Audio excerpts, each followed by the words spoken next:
Google algorithm update से सभी blogger को टेंशन होने लगता है। अगर आप भी ब्लॉगर हैं, आपका भी ब्लॉग है, तो आपको ये समझना चाहिए कि आखिर गूगल का एल्गोरिदम अपडेट होता क्या है, ये गूगल कोर अपडेट होता क्या है। एक्चुअली दोस्तों, जब भी आप ब्लॉग बनाते हैं तो आपका पर्पस होता है कि आपके ब्लॉग पे ट्रैफिक आए।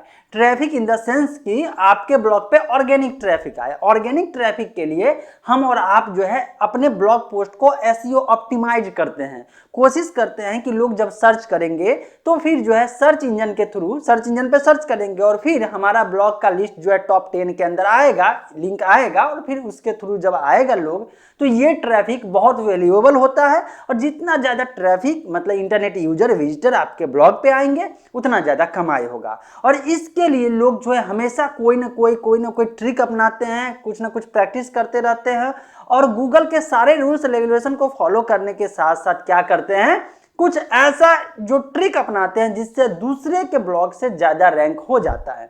अब गूगल बार बार जो ये एल्गोरिथम अपडेट सुनते हुए गूगल का कोर अपडेट आया और अपडेट आने के बाद सुनते हुएगा बहुत सारे वेबसाइट का ट्रैफिक गिर गया और बहुत सारे वेबसाइट का ट्रैफिक अप हो गया। आखिर ये क्यों होता है? आखिर कोर अपडेट या एल्गोरिथम अपडेट होता क्या है? एल्गोरिथम का मतलब क्या होता है कि गूगल ने अपने जो है आर्टिफिशियल इंटेलिजेंस के बेस पे अपने सिस्टम में इस तरह से मेंशन किया है या एल्गोरिथम बनाया है, मैथमेटिकल कैलकुलेशन के थ्रू बनाया है जिससे कि वो पूरा का पूरा ऑटोमेशन कर सकता है और ऑटोमेटिकली काम कर सकता है। इसके लिए एल्गोरिथम बनता है। एल्गोरिथम से रिलेटेड ऑलरेडी मैंने डिटेल में वीडियो बनाया है जिसको आप समझ सकते हैं कि आखिर एल्गोरिथम का मीनिंग क्या होता है। ठीक है, एल्गोरिथम का डिस्क्रिप्शन में लिंक दे दूंगा, वो वीडियो बाद में देखिए। लेकिन पहले समझिए कि गूगल का कोर अपडेट या एल्गोरिथम अपडेट क्यों लाया जाता है।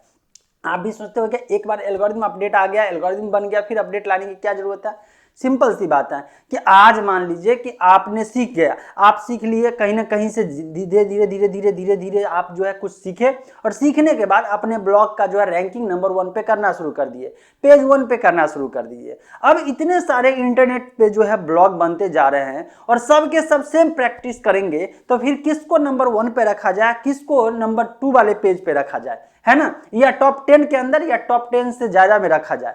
तो ये सब करने के साथ साथ जब लोग एक्सपीरियंस होल्डर हो जाते हैं तो कुछ ऐसे ट्रिक अपनाते हैं जिससे गूगल के सिस्टम को मात दे करके जो है अपने ब्लॉग का रैंक जो है ऊपर कर लिया जाता है। और ऐसे लोगों के जो है सिस्टम और प्रैक्टिस को जो है बंद करके जो है उसको पीछे करना और जो जेन्युइन इंटरनेट यूजर जो मतलब कि जो विजिटर होता है, जो इंटरनेट यूजर पे लोग सर्च करने आते हैं, उनके इंटेंट को समझ करके सही रिजल्ट देने के लिए टाइम टू टाइम गूगल जो है अपना एल्गोरिथम अपडेट करते रहता है। और जब भी गूगल कोर अपडेट आता है तो उसके साथ साथ बहुत सारे पैरामीटर चेंज हो जाते हैं, बहुत सारे रैंकिंग फैक्टर चेंज हो जाते हैं, बहुत सारे ऐड होते हैं, बहुत सारे हट जाते हैं। अब जैसे कि बैकलिंक हो गया, कभी मायने रखता है कभी नहीं रखता है। लोग कंफ्यूज रहते हैं कि बैकलिंक जरूरी है या नहीं है, जबकि मैं कहता हूं कि एक कंडीशन में नहीं भी होता और दूसरे कंडीशन में होता भी है। कभी कभी आप देखते होइएगा और सुनते होइएगा कि ब्लैक हैट एसईओ और व्हाइट हैट एसईओ का प्रैक्टिस जब लोग करते हैं तो इसमें लोग जो है ब्लैक हैट एसईओ का प्रैक्टिस शुरू कर देते हैं और शुरू करते हैं तो ये जो अपडेट आता है ना तो ये डिसाइड कर लेता है कि किसका ब्लॉग पे जो है जो मतलब ब्लॉगर है वो जो है गलत तरीके से एसईओ ऑप्टिमाइज करके अपने रैंक को ऊपर ला रहे हैं, उसको हटाया जाता है। इतना ही काम होता है कोर अपडेट जब भी आता है। तो अब अगर आप जो है डर रहे होंगे, किसी अपडेट से डरते हैं, तो जान लीजिए अगर आप व्हाइट हैट एसईओ का प्रैक्टिस करेंगे, मतलब गूगल के द्वारा जो पैरामीटर दिया जाता है, जो स्टैंडर्ड दिया जाता है, और सिंपल सी बात है कोई भी अगर गलत तरीके से आप रैंकिंग करने की कोशिश नहीं करेंगे, एक जेन्युइन तरीके से अपने ब्लॉग पोस्ट को कंटेंट को लिखेंगे जो कि एसईओ का जो जो फैक्टर है वो ध्यान में रखते हुए, और ऐसा नहीं है कि जैसे कीवर्ड माना गया तो खूब कीवर्ड मतलब कि पूरे पोस्ट में कीवर्ड लिख दिए, ये सब गलत प्रैक्टिस के अंदर आ जाता है। ऐसा भी होता है लोग जो है पेड जो है एक तरह से बैकलिंक खरीदना शुरू कर देते हैं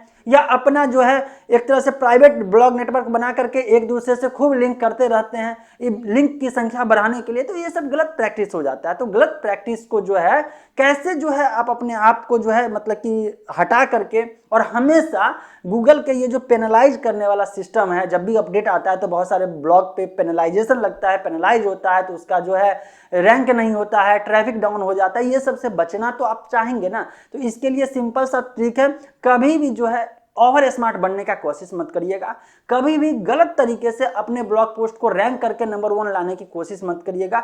जो जेन्युइन तरीका है, जो फैक्टर है, उसको जो है सही तरीके से ब्लॉग पोस्ट लिखते वक्त इंप्लीमेंट करिएगा और फिर आराम से बिंदास रहिए। कितना भी गूगल का कोई अपडेट आएगा, जब आपने कोई गलत ही नहीं किया है तो आपको टेंशन भी नहीं होगा और पूरा का पूरा ध्यान जो है आपको ब्लॉग पोस्ट लिखने पे रहेगा। आप टेंशन फ्री रहेंगे। लेकिन जो गलत करते हैं, हमेशा नींद में भी रहेंगे ना, तो उसको आएगा क्या, कल के डेट में गूगल कोई अपडेट आ जाएगा, ले आएगा, तो पता चले उसके ब्लॉग का जो है ट्रैफिक ही डाउन कर दिया जाएगा।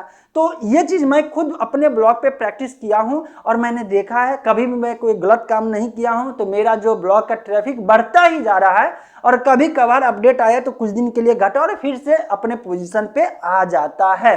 लेकिन मैंने बहुत सारे लोगों को देखा है कि बहुत ज्यादा ट्रैफिक आ रहा था, बहुत ज्यादा ट्रैफिक आ रहा था, एक अपडेट आया और सीधे डाउन हो गया।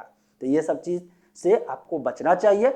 ऐसे भी मैं इस चैनल पे, जो मेरा पर्सनल अजय कुमार चैनल है, इस पे मैंने सोचा है ब्लॉगर, ब्लॉगिंग, एसईओ, ये सब से रिलेटेड कंटेंट लाऊं और वो सारे कंटेंट मेरे पर्सनल एक्सपीरियंस पे बेस रहेगा कि मैंने पास्ट में जो काम किया, क्या गलत किया, क्या सही किया, किससे ट्रैफिक डाउन हुआ, किससे ट्रैफिक बढ़ा, क्या क्या चीज मैंने फ्री में इंप्लीमेंट किया और किस चीज के लिए कहां पे पैसा देना और कहां पे कम पैसा में वही काम कर सकते हैं।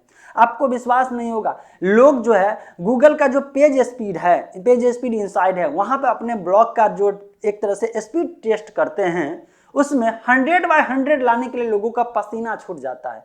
लेकिन मेरा ब्लॉग जो टेकेजे.com है, अगर उसको चेक करेंगे तो आपको 100 में 100 रैंकिंग मिलेगा, पेज स्पीड मिलेगा। ये सब मैंने कैसे किया, ये सब सिखाऊंगा इसी चैनल पे। मिलते हैं फ्रेश और अपडेट इन्फॉर्मेशन के साथ अगले वीडियो।